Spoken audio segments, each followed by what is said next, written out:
आज आपण इथे बांगडा फिश फ्राय बघणार आहोत कसा करायचा।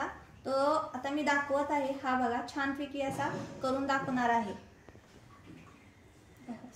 अशा प्रकारे इथे हा मासा स्वच्छ धुवून घेतलेला आहे। हा बांगडा मासा आहे आणि त्यासाठी मी इथे आता 1 चमचा मोठा तिखट कोल्हापुरी घेतलेला आहे, 1 चमचा मीठ घेतलेला आहे आणि थोडीशी चिमटी हळद घेतलेली आहे व एक थोडासा लिंबू घेतलेला आहे।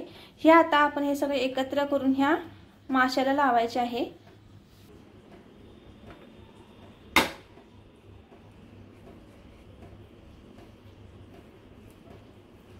अशा प्रकारे आता आपण एक एक पीस हा आता सगळा चटणी मीठ आणि हळद हे असं लावून घ्यायचे आहे।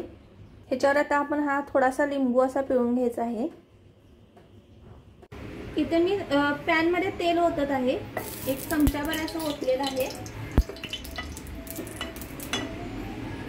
आता ह्यामध्ये मी अशा प्रकारे जे मगाशी 20 मिनिटं मी लावून ठेवलेले चटणी मीठ हळद आणि लिंबू ते आता मी हा बारीक रवा घेतलेला आहे त्यात असा घोळवून मी यामध्ये टाकत आहे।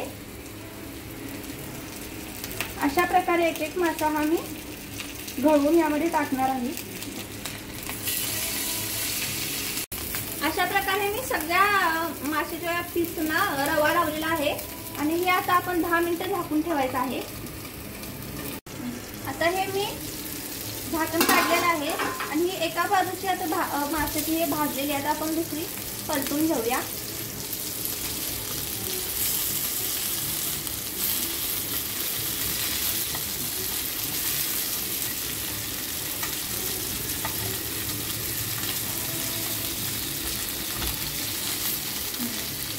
आता याला आपण परत 10 मिनिटं झाकून ठेवूया।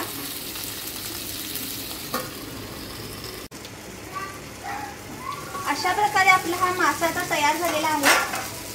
हा दोन्ही बाजूंना असा छानपैकी असा आता खरपूस भाजलेला आहे। हा बांगडा फिश फ्राय आपला खाण्यासाठी छान असा तयार झालेला आहे। तर सगळ्यांनी कमेंट करून मला कसा वाटतो ते मला सांगा।